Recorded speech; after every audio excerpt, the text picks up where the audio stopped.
বললো আস্তে আস্তে যে আমার ব্লাউজ আছে না, ব্লাউজটা খুলছে। খোলার পরে এখন তো আমার সারা শরীর মনে করেন করতে আছে। প্রথম রাতে বাসর ঘরে মেয়েটার সাথে কি হয়েছিল পুরা ঘটনাটা সবাই শুনে যাবেন। বাতি নিবাই দিছে, বাতি নিবাই দিয়ে আইসা ও করলো কি যে ফর্সা জায়গায় আমি যদি কিছু বলি ওই জন্য আসলো। আইসা ও আমার গায়ের জামা কাপড় যা আছে প্রথমে আমার শাড়ির আঁচলটা সরাইছে। সরানোর পরে তারপরে পরে যা করা লাগে ঠোঁটে কিস করলো। কিস করার পরে তারপরে ও আবার কি করলো আস্তে আস্তে যে আমার ব্লাউজ আছে না, ব্লাউজটা খোলার পরে এখন ব্লাউজটা খুলছে। খোলার পরে এখন তো আমার সারা শরীর মনে করেন করতে আছে, আদর করতেছি সারা শরীরে। তা এখন তো আমি দেখা গেছে আমি তো একটা মেয়ে মানুষ, কখনো স্বামীর বা কোনো ছেলের স্পষ্ট পাইনি বা হয়নি। তো এখন দেখা গেছে ও যখন আমার স্পষ্ট করলো গায়ে, তখন তো আর থাকতে পারছি না। তারপরে আমি ভাবলাম যে কি আর করব, এখন তো স্বামী যেহেতু বিয়ে হয়ে গেছে, ও আমার স্বামী, তাহলে তো আমার দিতেই হবে। তারপরে করলাম কি, ওকে আমি বললাম যে দেখো যে আমার এটা তো ছোট, তোমার এত বড়টা আমারটার মধ্যে যাবে না, যদি কিছু করতে হয় আস্তে আস্তে করো, ঠিক আছে, আমি যাতে ব্যথা না পাই। ও বলে কি দূর, কথাই বললো না। মানুষে আসতে না যে ধৈর্য সহ্য কইরা আস্তে আস্তে কইরা করে, কিন্তু প্রথমে আদর কাছে সব জায়গায় ভালোই, খারাপ না। তারপরে দেখা গেছে এরকম করতে করতে ও আমার অনেকটাই কইরা ফেলাইছে।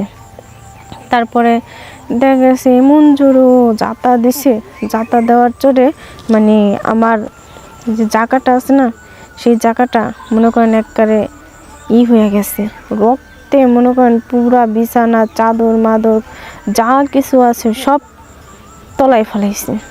তো আপনারা সবাই কেমন আছেন? আশা করি সবাই ভালো আছেন।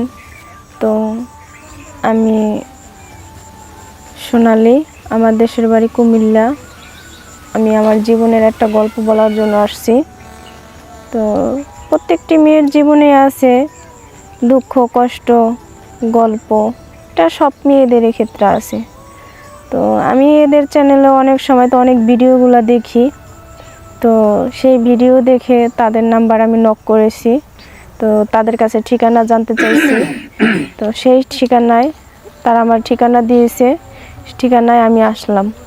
তো আমার জীবনের লাইফে যা ঘটেছে সত্যি দুর্ঘটনা, তা আমি আজকে বলবো, সেটা বলার জন্যই এখানে এসেছি। তো আমি বলতে চেয়েছি আমার জীবনের গল্পটা। আমি যখন ক্লাস 7-এ পড়ি তখনকার আমার বিয়ে হয় বলতে দেখা গেছে আমার যখন ছেলে পক্ষ থেকে দেখতে আসে, আমি তো অনেক সুন্দরী, আমার যতগুলা বোন আছে গ্রামের এভাবে পাড়া প্রতিবেশী, ওদের চেয়ে অনেক সুন্দর আমি। তো সে সময় দেখা গেছে ছেলের পক্ষরা আমার দেখতে আইসা তারা বিয়ে করে ফেলায়, তার ছেলের জন্য নিয়ে যায় আমার শ্বশুরে। তো নিয়ে যাওয়ার পরে তারপরে এখন তো দেখা গেছে যে আমি তো ছোট, আর আমার হাজবেন্ডের বয়স হয়েছে 40 বছর। ক্লাস মাত্র 7-এ পড়ি, তখন আমার কতটুকু বয়স হয়ে আলা বোঝেন। আর আমার হাজবেন্ডের 40টা বছর বয়স। তো তার সাথে আমার সাথে কি কখনো যায় না। তো যাই হোক, বিয়ে হয়েছে। বিয়ে হওয়ার পর এখন আমার দিছে বাসর ঘরে। তো বাসর ঘর কি বা স্বামী কি, এই জিনিসগুলো তো আমি বুঝি না। তো না বোঝার মাধ্যমে এখন সবাই আর কি বলতেছে যে ফুল দিয়ে সুন্দর করে সাজানো। তো আমি ছোটো দেখে আমি বুঝতাম না যে বাসর ঘর কাকে বলে, এটা বলতাম বাসর ঘর কাকে বলে। তারপরে ওর যে ভাবি আছে, বোনেরা আছে, দাদি নানি আছে, ওরা যে আমাকে বাসর ঘরে দিয়ে আসলো। দিয়ে আসার পর তারপরে আমি গেলাম তার সঙ্গে। যাওয়া মাত্র এখন দেখে গেছে আমার হাজবেন্ড একটা জিজ্ঞেস করতেছে যে তুমি কি আমাকে চাও কি চাও না, এই বিভিন্ন ধরনের কথাবার্তা এটা বলতেছে। আমি বললাম যে দেখেন আমি চাই কি না চাই এটা আমি অত কিছু বুঝি না, তো হ্যাঁ আমি চাই, আপনারা চাই, ঠিক আছে, কিন্তু আপনার তো আমার চেয়ে বয়স বেশি। বলে বয়স বেশি হলে কি হয়েছে, বয়সে কি হয় বলো। আমি বলি বয়সে কি হয়, বয়সেই তো অনেক কিছু হয়, আপনার বয়স কি আর আমার বয়স কি। পরে এখন আমার হাজবেন্ড বলতেছে যে তোমার যেদিন প্রথম দেখছি ওদিনকে আমার খুব ভালো লাগছে। আমি কি তাহলে এক দেখাতে কি একবার কি বিয়ে করে ফেলা উচিত? মানুষেরা তো একটু সময়ের টাইম দেয়, কয় না আমার তোমার ভালো লাগছে এজন্য বিয়ে করে ফেলছি। তারপরে দেখা গেল মানে আমারে মানে ঘরের বাতি নিভাই দিছে, মানে এসব কথাবার্তা ঘরের বাতি নিভাই দিল, নিভাই দিয়েছে। নিভে দেওয়ার পর তারপর আমি বলি কি করে এগুলোগুলো, বাতি নিবান কেন? পরে বলে তুমি কি বোঝো না বাতি কিসের জন্য নিবি? আমি বলি যে না আমার বোঝার দরকার নাই, ঠিক আছে, আপনি ঘরের বাতি নিভাইবেন না, মানে আমি নিভাইতে দিই না। মানে নিভাইতে না দেওয়ার কারণে মানে সে বলে কি যে তুমি ওখানে যা বসো, আমি আসতেছি বাতিটা নিভাই দিই, নিভাই দিয়ে না নিবেলে তোমার ঘুম আসবে না। আমি বললাম কি যে ঘুম আসবে না কেন? ঘুম আসবে, অবশ্যই ঘুম আসবে, আমি ঘুম আসবো, আমার ভালো লাগতেছে না, বাতি না জ্বালায় ঘুমাইলে আমার ঘুম আসবে না এটা বলে। ও কী হলো, তারপরে আচ্ছা ঠিক আছে সমস্যা নেই। তারপর আমি কি করলাম যে একটু কেবল আমার মনে করেন চোখটা লাগিয়ে এসে ঘুম পড়ছি কেবল, এর মধ্যে বাতি নিভাই দিছে। বাতি নিভাই দিয়ে আইসা ও করলো কি যে ফর্সা জায়গায় যদি আমি যদি কিছু বলি ওই জন্য আসলো। আইসা ও আমার গায়ের জামা কাপড় যা আছে প্রথমে মানে আমার শাড়ির আঁচলটা সরাইছে, সরানোর পরে তারপরে মানে পরে মানে যা করা লাগে ঠোঁটে কিস করলো, কিস করার পর তারপরে ও আবার কী করলো আস্তে আস্তে যে আমার ব্লাউজ আছে না ব্লাউজটা খুললো। খোলার পরে এখন মানে ব্লাউজটা খুলছে, খোলার পরে এখন তো আমার সারা শরীর মনে করেন করতে আছে, আদর করতে আছে সারা শরীরে। তো এখন তো আমি দেখা গেছে মানে আমি তো একটা মেয়ে মানুষ, মানে কখনো স্বামীর বা কোনো ছেলের স্পষ্ট পাইনি বা হয়নি, তো এখন দেখা গেছে ও যখন আমার স্পষ্ট করলো গায়ে তখন তো আর থাকতে পারছি না। তারপরে আমি ভাবলাম যে কি আর করব, এখন তো স্বামী যেহেতু বিয়ে হয়ে গেছে আমার স্বামী, তবে তো আমার দিতেই হবে।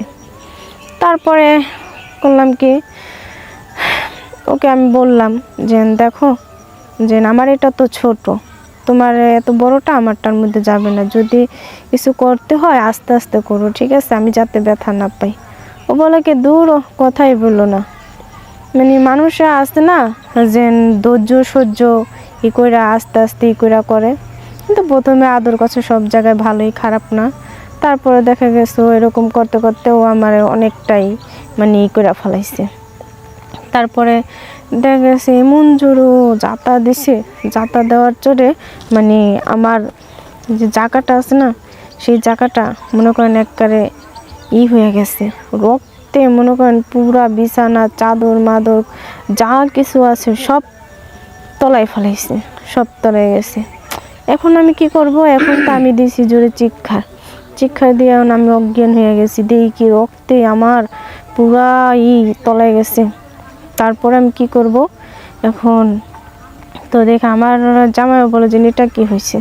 পরে এখন দেখে প্রচুর রক্ত পড়তেছে, রক্ত পড়তে পড়তে মানে পুরা বিছানা চাদর মাদর সব তলায় গেছে। পরে ওই বিছানা চাদর উঠাইয়া ও আবার ধুইছে, ওই রাত্রের বেলায় ও দিয়া দিছে যাতে কেউ না বুঝতে পারে। তারপরের দিন দেখা গেছে আমি বলি কি আমি তোমার কাছে থাকবো না, সে বলে কেন থাকবা না, কিন্তু তুমি আমাকে এক রাইতে এত কিছু এত করে ফেলাইছো, ঠিক আছে, আমি থাকতে চাই না তোমার কাছে, তুমি আমার এটা কি করছো। দেখো মানুষে করে, তোমার তো বউ আমি, তুমি আসতে দেরি করো, আজকে না হয় কালকে হবে, কালকে না হয় পরশু হবে, তুমি আমাকে আসতে দেরি করতা, এমন করে করছো যে একার ভিতরে এমনভাবে দিছো, ঠিক আছে, সব যে রক্ত মক্ত দিয়া তলায় গেছে। এখন আমি কি করব, আমার কি কষ্ট হয় নাই? আসলে কি একটা কথা হচ্ছে কি, যে কিছু কিছু বাবা মা আছে টাকা পয়সার লোভে পইরা ছোট ছোট মেয়েদেরকে বিয়ে শাদি দেয়, এতটুকু বোঝে না যে মেয়ে হলো ছোট আর ছেলে হলো অনেক বড়। এত বড়র সঙ্গে কি এত ছোট মেয়ে কি হয়? কখনোই হয় না। কিন্তু এই জিনিসটা তাদের বোঝা উচিত ছিল, কিন্তু তারা কখনোই বোঝে নাই। না বোঝার কারণে আজকে আমার এই অবস্থা। তো আমার মা, আমার বাবা বিয়ে শাদি দিছে, এখন আর কি করব, সংসার করব, না করে তার পাচ্ছি না। কারণ এটা মেয়ে মানুষের ক্ষেত্রে হয়, এটা স্বামী স্ত্রীর এটা মিলন হয়, কিন্তু এরকমভাবে হয় না। ঠিক আছে? তো সবার বাপ মার বোঝা উচিত যে ছোট ছোট মেয়েদেরকে যেরকম মেয়ে এরকম দেখা বিয়ে শাদি দিতে হবে, যাতে মেয়ে ভালো থাকে, যাতে মেয়ের যাতে কোনো ক্ষয়ক্ষতি না হয়। তো সবাই ভালো থাকবেন, সুস্থ থাকবেন। না তো আমি কি করব? আমি প্রতি রাত্রে আমার শরীরে জ্বালা যন্ত্রণা উঠে, আমি এগুলা কিভাবে নিভাবো? আমি কি কি থেকে কি করব? আমাকে একটা বুদ্ধি দিয়ে। তখন আমার বান্ধবীও, সেও একজন ধার্মিক ছিল, তো সে আমাকে বুদ্ধি দিল যে হ্যাঁ, আমারও এরকম হতো, তুই তো জানিস আমারও হাজব্যান্ড বাইরে থাকে, তা আমি একজনের থেকে বুদ্ধি নিয়ে এই কাজগুলো করছি। তা আমি আমাকে তাহলে তুই বল কি করব আমি? তখন সে বলল আমাকে যে তুই এক কাজ কর, প্রতিদিন হাত দিয়ে কাজ কর। এই মহিলাটার জামাই প্রবাসে থাকে, এখন সে রাত্রে বেলা একা একা কেমনে থাকে গল্প শোনালো সবাইকে। একা একা তামচি শোন, একা একা কি কিভাবে কাজ করব? দুইজনের কাজ কি একা একা ভালো লাগে? আর এগুলা একা একা মজা পাওয়া যাবে? হাত দিয়ে কি কাজ হবে? আর হাত দিয়ে কি সেই সুখ পাওয়া যাবে? স্বামী যে সুখ দিছে, যে ভালোবাসা দিছে, সে কথাগুলা কি সে কাজগুলা কি হাত দিয়ে করা যাবে? তো বললো যে আরে একদিন কইরে দেখ, তাহলে বুঝবি। তাই বললো আমাকে। তখন আমি আসলে আমারও অনেক খারাপ লাগতেছিল, কারণ হাত দিয়ে কি এগুলো কাজ করা যায় নাকি? তারপরে অনেক ভাবনা চিন্তা করার পরে কি করব, একদিন আমি ট্রাই করলাম। ট্রাই করার পরে তখন আসলেই মজা লাগলো, অনেক ভালো মজা পাইলাম। আমার হাজব্যান্ড যে মজাটা দিছিল সেরকমই মজা হয়তো পাবো না, কিন্তু হচ্ছে তার থেকে একটু তো হলেও পাইছি মজাটা। কারণ স্বামীর আদর ভালোবাসা নিজের হাত দিয়ে করা তো আর এক হয় না, কোনো দিন এক হবেও না। তাই এখন যেমন মনে করেন যে দুধের স্বাদ ঘোলে মিটানো, সেরকমই। কারণ হাজব্যান্ড নাই, আমি কোনো ছেলের সাথে রিলেশনে নাই, কারোর সাথে কথা বলি না, আমি বাসার থেকে বের হই না, তাহলে আমার কাজটা তো আমাকেই করতে হবে। পরে দিনের পর দিন আমি হাত দিয়ে কাজ করি, দিনে 2বার 3বার, রাত্রে 2বার 3বার। কারণ শরীরে আমার এত উত্তেজনা আর এত জ্বালা পোড়া, তা বলার বাহিরে, আমি মানে বলে প্রকাশ করতে পারবো না। আসসালামু আলাইকুম, কেমন আছেন? আশা করি সবাই ভালো আছেন, আমিও ভালো আছি। তো আমার কিছু কথা আপনাদেরকে বলতে চাই। আমি একটা খুব পরোজগার মেয়ে, আমি পরপুরুষের মুখ খুব কমই দেখি। তো যাই হোক, এখন আমার বিয়ে হয়ে গেছে। আমার বিয়ের 6 মাস পর আমার হাজব্যান্ড আমাকে রেখে বিদেশে চলে যায়। বিদেশে যাওয়ার পরে আমার অনেক কষ্ট হয়, কারণ আমার অতি বয়সে একটা মেয়ে যখন স্বামীকে ছাড়া থাকে তখন তো হচ্ছে অনেক কষ্ট হয়। তো আমার স্বামীকে আমি বিদেশ যেতে দিতাম না, তারপরেও সে চলে গেল। আমি যেতে মানা করলাম যে তোমাকে ছাড়া আমি থাকতে পারবো না, তুমি যে মজা আর যে ভালোবাসাটা দিয়ে যাচ্ছ, এ ভালোবাসাটা আমি কোথায় পাবো, কিভাবে পাবো, কি করব? তো আমি হচ্ছে যে এগুলা নিয়ে আমি তাকে যেতে দিতে চাইতেছিলাম না, কারণ আমি আমার স্বামীকে খুব ভালোবাসি। এই জন্যে আমার স্বামী বললো সমস্যা নাই, আমি 2-3টা বছর তোমার জন্য কিছু টাকা পয়সা ইনকাম করে নিয়ে আসি, তারপর আমরা সুখে শান্তিতে জীবনযাপন করব।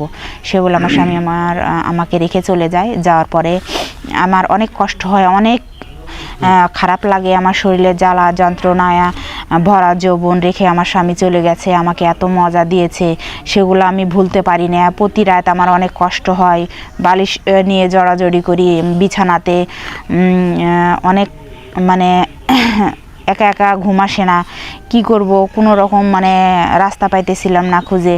কারণ আমি তো একটা ধার্মিক মেয়ে, আমি যদি একটা বাইরের পুরুষের সাথে কথা বলি তাহলে তো অনেক মানুষ অনেক কথা বলবে। তখন আমি কি করব, কোনো রাস্তা খুঁজে পাইতেছিলাম না, কোনো কিছুই তো মানে মানে মাথায় কাজ করতেছিল না। তখন আমি কি করব?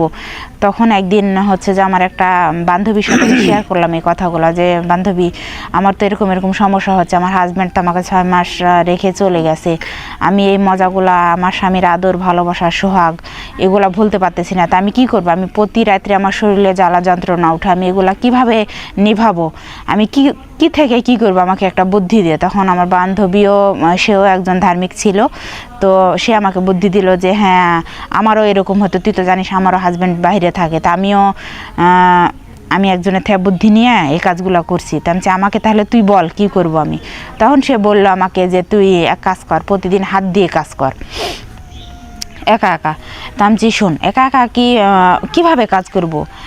দুইজনের কাজ কি একা একা ভালো লাগে? আর এগুলা একা একা মজা পাওয়া যাবে? হাত দিয়ে কি কাজ হবে? আর হাত দিয়ে কি সেই সুখ পাওয়া যাবে? স্বামী যে সুখ দিছে, যে ভালোবাসা দিছে, সে কথাগুলা কি না, সে কাজগুলা কি হাত দিয়ে করা যাবে? তো বললো যে আরে একদিন কইরে দেখ তাহলে বুঝবি, তাই বললো আমাকে। তখন আমি আসলে আমারও অনেক খারাপ লাগতেছিল, কারণ হাত দিয়ে কি এগুলো কাজ করা যায় নাকি। তারপরে অনেক ভাবনা চিন্তা করার পরে কি করব, একদিন আমি ট্রাই করলাম। ট্রাই করার পরে তখন আসলেই মজা লাগলো, অনেক ভালো মজা পাইলাম। আমার হাজব্যান্ড যে মজাটা দিছিল সেরকমই মজা হয়তো পাবো না, কিন্তু হচ্ছে তার থেকে একটু তো হলেও পাইছি মজাটা। কারণ স্বামীর আদর, ভালোবাসা নিজের হাত দিয়ে করা তো আর এক হয় না, কোনো দিনই এক হবেও না। তাই এখন যেমন মনে করেন যে দুধের স্বাদ ঘোলে মিটানো, সেরকমই। কারণ হাজব্যান্ড নাই, আমি কোনো ছেলের সাথে রিলেশনে নাই, কারোর সাথে কথা বলি না, আমি বাসার থেকে বের হই না, তাহলে আমার কাজটা তো আমাকেই করতে হবে। পরে দিনের পর দিন আমি হাত দিয়ে কাজ করি, দিনে 2বার 3বার, রাত্রে 2বার 3বার। কারণ শরীরে আমার এত উত্তেজনা আর এত জ্বালা পোড়া, তা বলার বাহিরে, আমি মানে বলে প্রকাশ করতে পারবো না। পরে কি করব, এই কথাগুলো তো আমার স্বামীকেও আমি বলতে পারতেছিলাম না, তখন নিজের জ্বালা নিজেই এরকম করে নিভাইতেছিলাম। পরে দিনের পর দিন এরকম যাইতে থাকে, হাতেরটাও আর ভালো লাগে না, এতটা মানে অভক্তি হয়ে গেল হাতেরটা, যে এটা একদমই ভালো লাগতেছিল না। পরে আবারও এই একই অবস্থা, কি করব, কোথায় যাব, কোথায় গেলে শরীরে জ্বালা যন্ত্রণা মিটবে, কি করলে ভালো লাগবে, সংসারে মন বসে না। শাশুড়ি বলে কি ব্যাপার বৌমা, তুমি হচ্ছে যে ঠিকমতো খাওয়া দাওয়া করো না, কোনো কাজ কাম করো না, সবসময় মন মরা হয়ে থাকো, তোমার শরীর শুকায়া যাচ্ছে, কি ব্যাপার, কি হয়েছে তোমার? আমি তো আমার শ্বশুর শাশুড়িকেও বলতে পারতেছি না, বা আমার শাশুড়ির সাথে শেয়ার করতে পারতেছি না যে মা আমার এই ধরনের সমস্যা হতেছে, কি ভালো কি মন্দ। মানে আমি যে কিভাবে এই কথাগুলো কাকে বলবো, সেই টেনশন আমি সবসময় মানে নিজের ভিতরে শেষ হয়ে যাচ্ছিলাম। পরে একদিন আমার শ্বশুর বাজার থেকে বেগুন নিয়ে আসলো, বেগুনগুলা সাইজে খুব সুন্দর।